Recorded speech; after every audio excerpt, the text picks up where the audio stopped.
அனைவருக்கும் வணக்கம். நான் உங்கள் ஆண்டோ. இன்றைக்கி நாம் பேச போகிறது ரொம்ப முக்கியமான ஒரு டாபிக்.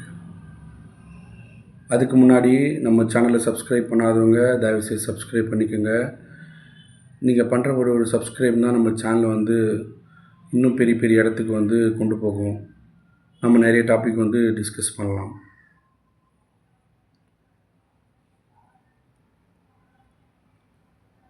இப்போ ரீசெண்டாக தமிழ்நாட்டில் நடந்துகிட்ருக்க ஒரு பெரிய இஷ்யூ என்னென்னா, இந்த குழந்தைங்கள கொடூரமாக ரேப் பண்ணி கொலை பண்ணி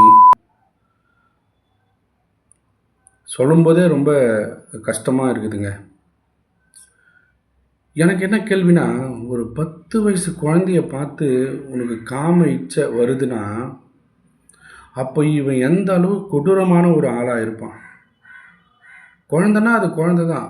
குழந்தைகிட்டேருந்து நம்ம என்னென்னலாம் அதோட பேச்சு, அதுக்கப்புறம் அது செய்கிற செயல்கள் அதை தான் ரசிக்க முடியுமே தவிர, அதுக்கிட்டேருந்து காமத்தை தேடுறான் தெரியுங்களா, அவனெல்லாம் என்னை பொறுத்த வரைக்கும் அப்படியே அறுத்து விட்டணுங்க.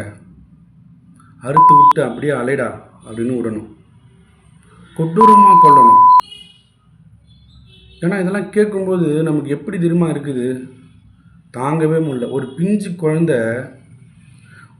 குழந்தை அதை அதை அதை எப்படி அதால் அக்செப்ட் பண்ணிக்க முடியும்?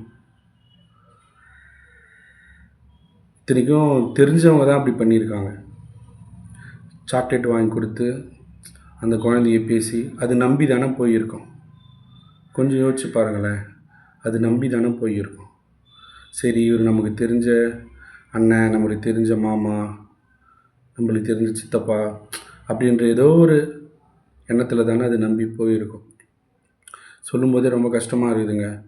அந்த நம்பிக்கையை கெடுத்து, அந்த குழந்தையை கெடுத்து, சீரழித்து, எங்கடா அது வெளியே விட்டா சொல்லிடுமோன்ட்டு கொலை பண்ணி, அவ்வளோதான். இன்றைக்கி அந்த குழந்தை இல்லை, எவ்வளோ ஆசையோடு இருந்திருக்கும். இது மாதிரி இதுக்கெல்லாம் கொடூரமான தண்டனைகள் நிறைவேற்றணுங்க. இந்த இப்போ விளையாட்டி குளத்துலேருந்து அந்த +2 அந்த பாப்பாவுக்கு பெரிய கொடுமை நடந்தது. இப்போ அதுக்கு தண்டனை வரவேற்கத்தக்கதாங்க. இரட்டை மரண தண்டனை கொடுத்துருக்குறாங்க. ஸோ இரட்டை மரண தண்டனை கொடுத்தாலும் அதை சீக்கிரமாக நிறைவேற்றணும். அப்போ தான் இன்னும் பயம் வரும், இது மாதிரி விஷயங்கள்லாம் செய்யக்கூடாது அப்படின்ட்டு. என்னுடைய எண்ணம்லாம் ஒன்று தான். என்னென்னா, இப்போது ஒரு குழந்தைய பார்த்து ஒரு இச்சை தோன்ற அளவுக்கு இருக்குதுன்னா, அப்போ அவன் வீட்டில் அவன் எப்படிப்பட்ட வளர்ப்பாக இருக்கும், அவன் குடும்பம் எப்படிப்பட்டதாக இருக்கும், அவனை சுற்றி இருக்கிறவங்க எப்படிப்பட்டதாக இருப்பாங்க, அதுதான் என் மைண்டில் ஓடிக்கிட்டே இருக்குது. ஒரு குழந்தைய பார்த்து அவனுக்கு அந்த காம உணர்வு தூண்டுது, அந்த ஒரு குழந்தைய பார்த்து அவனுக்கு அந்த காம உணர்வு வருதுன்னா, அவன் ஃபேமிலி இருக்கிறவங்க, அவன் சுற்றி இருக்கிறவங்க, அவன் ஃப்ரெண்ட்ஸ் எல்லாம் எவ்வளோ கேவலமானவங்களாக இருப்பாங்க. இதில் அவருக்கு உடந்தை வேறு, ஃப்ரெண்ட்ஸுங்கன்ற பேரில் உடந்தையாக வேறு இருந்திருக்கிறாங்க. அந்த 2 நாய்களையும் கட்டி தெருவில் தரன்னு இழுத்துன்னு வரணுங்க. இழுத்துன்னு எல்லார் எதிரையுமே அந்த தண்டனையை கொடுக்கணும். 4 கட்டடத்துக்குள்ளேயே பேசி எல்லாத்தையும் முடித்து இவ்வளோதான் தண்டனை அப்படின்னு சொன்னதுக்கப்புறம் அவனுங்களுக்கு குளிர் விட்டு போகுது. இது மாதிரி இதுக்கப்புறம் நடக்காமல் இருக்கணும்னா, கையில் அவனுங்களை நிர்வாணமாக தெருவில் இழுத்துன்னு அவனுக்கு தண்டனை கொடுக்கணும். பப்ளிக்கில் தண்டனை கொடுக்கணும். பொதுமக்களே தண்டனை கொடுக்கணும்.